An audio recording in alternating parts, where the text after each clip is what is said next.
Wusstet ihr, dass ich euch wirklich alles über die selbst hergestellte Hefe erzähle? Heute verrate ich euch, wie ihr auch ohne Hefewasser backen könnt. Denn ganz häufig, wenn ich euch ein neues Rezept mit meiner selbst hergestellten Hefe zeige, erhalte ich danach folgende Fragen. Ich habe noch kein Hefewasser. Wie viel Hefe oder Trockenhefe kann ich nehmen? Oder ich habe nur Lievito Madre da. Wie backe ich es damit? Oder aber auch, ich habe nur Sauerteig. Wie funktioniert das?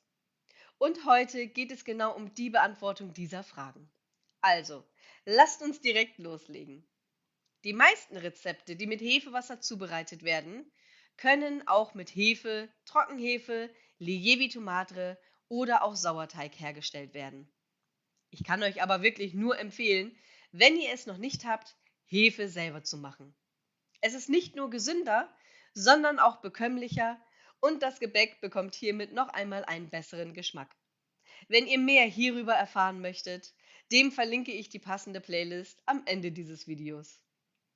Auch mit Sauerteig ist es möglich, mein Gebäck herzustellen. Das geht jedoch nur bei Brot, Brötchen oder Baguette. Für Kuchen würde ich dies nicht nehmen.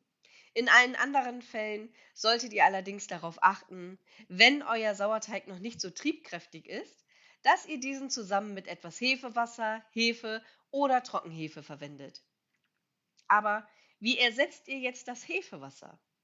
Habt ihr flüssigen Sauerteig? Dann könnt ihr es eins zu eins ersetzen. Ist euer Sauerteig ein festerer, mit der Konsistenz von Waffelteig? Dann nehmt ihr am besten 10 bis 30% von der Mehlmenge. Also bei einem Rezept mit 500 Gramm Mehl nehmt ihr dann 100 bis 150 Gramm Sauerteig und bei einem Kilogramm Mehl entsprechend 150 bis 300 Gramm. Einen Hefewürfel oder die Trockenhefe gebt ihr dann einfach hinzu und das Hefewasser ersetzt ihr dann einfach mit Wasser. Wenn ihr jetzt aber nur Lievito Madre zur Hand habt, könnt ihr das auch als Ersatz für Hefewasser verwenden. Ihr könnt es so machen, dass ihr das Hefewasser durch Wasser ersetzt. Handelt es sich um ein weiches Gebäck, nehmt ihr stattdessen Milch. Ihr könnt 50 bis 100 Gramm Lievito Madre auf 500 Gramm Mehl verwenden. Was ist aber, wenn ich weder Sauerteig noch Lievito Madre habe oder auch verwenden möchte? Das ist wirklich ganz einfach. Das Hefewasser könnt ihr wieder durch Wasser oder Milch ersetzen. Und wenn ihr ein Rezept habt mit beispielsweise 100 Milliliter Hefewasser, könnt ihr stattdessen 20 Gramm frische Hefe oder eine Packung Trockenhefe verwenden. Ich hoffe, ich konnte euch mit diesen Tipps weiterhelfen und ihr könnt nun auch ohne Hefewasser tolles Gebäck backen.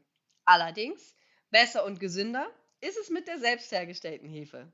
Wie ihr diese selber macht, seht ihr jetzt in der Playlist. Und wenn ihr noch weitere Fragen oder Anregungen habt, lasst es mich gerne in den Kommentaren wissen. Bis zum nächsten Mal und liebe Grüße, eure Emma.